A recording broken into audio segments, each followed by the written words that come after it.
Ale pasapu enjoy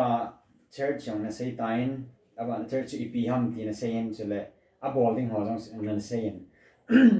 itiam ka na mi a chin be lo mai thei ding ka ta sanin e chun mi pi ho head ding le angai ding ho zo si head chin thei na ding a to church in a bowling ho zo si chu kichi se la aban ban nei cha explain main ball pi thei di wa okay inge xin cái chân cái ball rồi rằng đấy na tham phát cho explain ball bên thế ama sẽ bên anh cho phát triển hậu đấy cái thế phát triển hậu hi cái họ này cái và cho đã cái na hồi này chỉ một hồi ball họ lại sao phải bên trong sẽ hồi cái ball tại cái trái rừng là này cái rồi những trong chỗ phát triển hậu vạ khác cho này na hiện là John Bung đi này là phát triển nên hậu ta cái họ này thì khu phát triển nên ta hậu đi hậu ta bị gì thế nên là chú ý ham mình thì ai là chẳngประเทศนี้เขาได้ไงเลยที่นี่เห็นอะไรอย่างขัดจู่อามาหินหัวหิสีตัวยังไงเลยนะเองโน้ตเลยจะบอกไงจ๊ะอามาเห็นประเทศฮัจจงนงที่เราสิสิมปะจะตายเลยอิมาเราสิมุสโซเฮสโซจัสโซฮัจจงนงประเทศนั้นหินหัวหิจ้าอาจจะเองโน้ตเลยจะบอกเลยประเทศนี้ไปเอ้ยหัวมีหินบางจู่อีหินนั้นมีน่าเสียเลยก็ลุงหางจู่ยี่จู่มีพลุอีจ้ะนะ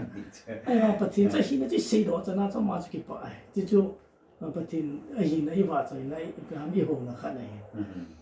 จุกี้น่าเห็นเลยจนอามันนี่ปีบอลปีเขาจะซิมชากิน่าให้ชัวร์จะกี่ปาทุเสียดิจ้ะนะหูเห็นไอ้จนเขากี่ปาทุเสียดิ้งเนี่ยละใจปีเขากี่ปาทุเสียดิ้งดำเทนไอ้ปีเขากี่ปาทุเสียดิ้งfamily ไอ้ปีเขาจะตายเลยร้อยละหัวเลยปีเขาอามันนั่งตรงเที่ยวหมออามันหัวเที่ยวหมอจะรู้เสียแล้วบอลตัวนับไปที่นั่นจะซิมน์นะ count your blessings สักทีอีซิมโดว่าไงแล้วบ้านบ้านเรามองเขาเขาอินซิมโดปกายโซ่จะเล่นนั่งกระทั่งไปก็เก็บไปที่ในบอลปีตาพาตาประเทศจุลุงกิลตาไบเบิลเสบอกว่าจุประเทศจุลังเอาเห็นเอาแต่ลังเอาเลยทุกตาเอาเด็ดนะจะอาจจะอีลังเอาว่าหุ่นกูนะทุกตาอินนี่ละป้าอดีซิมทุยเราป้าจุประเทศจุอินหูโดดติ้งเลยอินหูโตขายอ่ะโตขายก็จะกี่เขียเลยจะอาจจะกินก็มูโดดนะประเทศเขายังไงเขาคิดเขียนไปเลยเอาเขียนเลยกันนะประเทศจะปัตตาเขาว่าอะไรเขาเจนรุ่งจะคิดเขียนใช่ไหมที่เราจะคุยนี่กันเขาจะเขาก็มั่วจีจีนะให้เราที่ตาจะประเทศปัตตาเขาว่าที่จุดนี้เราก็วันศิลป์เลยนะประเทศเขาจะคุยกันกันจริงไอ้เขาคิดเขียนเราคิดที่ว่าจะดีก็สาเลยที่อาจจะอีพีจะเขาบอกว่าประเทศอีพีบอกว่าเราประเทศเราเลยนะ worship transform life ให้จัดนะสุกี้เลยมีทำตามประเทศเราจังจ้ะเขาอินาบุเขาอิสันโนก็นกกิโลเอจังจ้ะประเทศเราจู่ไลฟ์สไตล์เราเนี่ยนะสันเดย์นี่บุเสียให้เราเด้งมันเด็กโตสัตว์เลยเราหิดอีจีน่าจะเสียจู่อีจี attitude of praise ให้เราไว้เลยประเทศนี้เขานะลุงทิมเนี่ยจนด่าน่าจะอยู่ดิที่จุดนี้น่าจะสิจู่ประเทศเราเนี่ยยังจนนะโอเคไอ้ที่จ้าจู่บอกฟังอินหัวสีเลยหัตถ์ข้าใช้นุ่มวิบัติละสันในนี้แหละยุ่งกิจที่ง่ายยุ่งอ่ะประเทศก็มายุ่งหัวกิจใจเลยนะที่ตาบองจะประเทศนั้นดีเลยจ้ะสาวตาเบี้ยไอ้หินขัวไอ้หินน้ำมงอ่ะไลฟ์สไตล์ละเบี้ยเนี่ยนะประเทศหัวจะประเทศนี้ฮิตาจะประเทศหัวเลยจะเขาจะนุ่มสาเลยนะไอ้เขาเราเขาว่าจนไอ้ปุ่นเป็นไอ้เขาจนไปทำตั้มตาประเทศต้องเก็บ relationship นุ่มสาเลยที่จะใช้นุ่มจะได้จะ question ตั้มตาตัวเดียวไหมที่จะเอาวานาจูประเทศ holding a second point เนี่ย second น่าจะเลยก็เลยคอมเนี่ยขัดละขัดกิสาตัวนี่เปลี่ยนนะอันนี้ขัดจนก็เปลี่ยนท่าเพราะเลยประเทศจะอินุ่นน่าเกี่ยวกับท่าจะใครนายกเกี่ยวกับจะที่จะส่วนมันนายเลยเขาบุ้งเงินอัดตุลาโดยตัวเกลูกตัวด้วยมีหัวตรงเสียจีบไม่ยำหัวจังว่าอีลาตัวไอ้เลยอธิบายอะไรไอ้ก่อยข้อมาเลยไอ้อะไรจริงอย่างที่บอกเรานะมีขัดจะมีเปลี่ยนท่าขัดเขาบุ้งเมมเบอร์ขัดกิจจะอาจารย์ประเทศเกี่ยวกับที่เรามาส่งเลยประเทศเขาข้อมน่าจะหุ่นจริงง่ายเลยประเทศนี้น่าจะหุบปีนตั้มตาเลยจะตอนนั้นมาแล้วก็เขาส่งขนาดกูนะขัดหินะกิจสะดวกตัวเองที่จะไอ้หัวประเทศนี้หัวเราเล็กไปข้อมน่าว่าไปทำไอ้ให้มิลเกจิงขันไว้ละเขาบุ้งมีเดียวหินนั่นเองขัดจะอังกฤษสิ่งที่เสร็จแล้ว one another จ้ะโอเคขัดละขัดไบเบิลคุยไปนั่นแหละโน้ขัดละขัดคิดที่เขาreferences เขาสอนลีลังมุมจ้ะ khăn là khăn cái là tôi khăn là khăn cái ngay đó khăn là khăn cái tiêu không cái tiêu na thì chỉ có hậu bung hỏi nó khối ra khăn là khăn chú yung cái số tôi lo vậy là khăn là khăn chú ít cái tiêu không đến na chỉ là chú yung cái số không phải là khăn là sa khăn bay bên sa khăn sa mà nó bỏ na khăn test mà xí là chú cái tiêu không rồi là thì chỉ được là chú fellowship chú chỉ phải chúng tao nó cái mong khoa mà phát triển nó nộp sol cha te ho jong in na hi le patinin a in ko example la Barnabas le sol bang zo na ipi a bor hanam ipi laita pathian ko am dila taw khom laita wan ko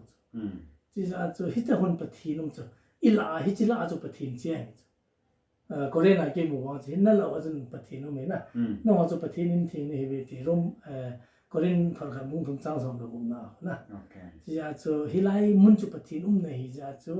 za bowling za ti ti ngai chi za he hobung khana ya ma le regular time the charge attend bowling ki ti chu huai na hi cha pa na hu ki fellowship phal le thil ho hi yung ki sel khoma he le ala sam khat ki til kho chu ta le I bowling hong ki tha ha nei hi chu pathin de na I chang changa chi le hi pon chi khom ko lai mo na chu ki lai chu ki na le khala kha zong disciple ki bola na ha lo khat ki puiza ha no na ha lo ho puya ta chu FCC bung di la chu Krista pi hin dung chen pha ma sang si ki ti ho chu ho na cái sim đâu tuổi chỗ nào ki sim to okay chi chu he na chom nam ta ka se hin tam ta explain de zong le na ai ra làm cái cái chị nan mà lệ viewers họ chúng anh hết bé nó mà lệ question chúng hiện đông nào bên tin hiện nay ở hồi thế gì là second là chú tiếp phum tổ nó thì cái đó nè hay là chú có khoản tao bằng chú cái số là vào lệ tạo sao ra làm cái cái số là hiện ya chú members khat chu a ki su khai na bon che ke na cái sa ya chú khát là khát chú cái sa tổ đi cái bùi tổ đi thì hiện thế là tôi nói last na pen chín ra là sai pen chú thì hello ho mà pathin thu se evangelism evangelism pen chú explain involved ichi e ho ni het wa he missionary sol do hui ti na missionary sol do iti pha no le e ho ni het na wa he ni ho bu ni ya nam khala cha khala ni hung ki pe do ho bu hui ngan chi wa okay tu chana chu chu hu hello de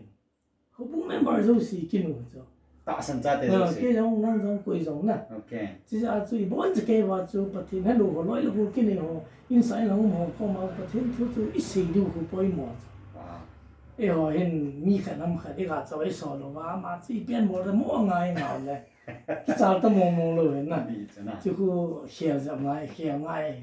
cho dù họ không mà họ dấu xẻ biến thà dấu xẻ họ hi bắt thiên chú thì sẽ làm tí kỳ hiểu đến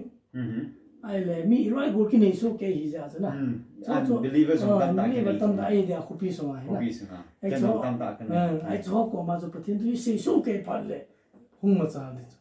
pasal pa bo hello mission pa bo hello ding na believer lo si chun I se ngai chi chu pi ham e cha chun ki se lang hele aban chu ji ngin te khat be kan za kha in pasal ba na sai na illustration kan na pi chu cái khăn về mà sao chú pastor pa bộ cái số là ai bảo chú ý hiểu và mi ra làm cái số lên là thì chú trong lòng ta explain nên bảo thấy được chú chơi là cái hồi này mua đàn vai họ cũng mang bảo nói xung chế hết chuyện như tao nói cái tụ không mà mi khát cái số pastor pa ham là là missionary ngay hết thì ham cái số mi khát bộ cái số mi tâm tây họ cũng mi member tâm tây ai là pastor pa ham năng cái xây dựng cái gì đó nào ale tua khabi kana sei choi la pasal pa zo chun ai lawa le mission ho chun ami pi ho zo hi train na bola mi pi ho zo hi ti la mi pi ho zo so ple ami ho si chun im pe ham I bol thei cha cho I sei pha la chun na mi kha sang cho mi nga cho pha chum zo na hi tia cho hu bung member hung ki ben ten thagao hu hing na hung ki ben ten cho wa na ki pa na cho tam ta ne na chi cho kana sei tóm hệ gì họ cũng như nó bò đinh họ rồi xí chơi để ra nó phải hết tao lên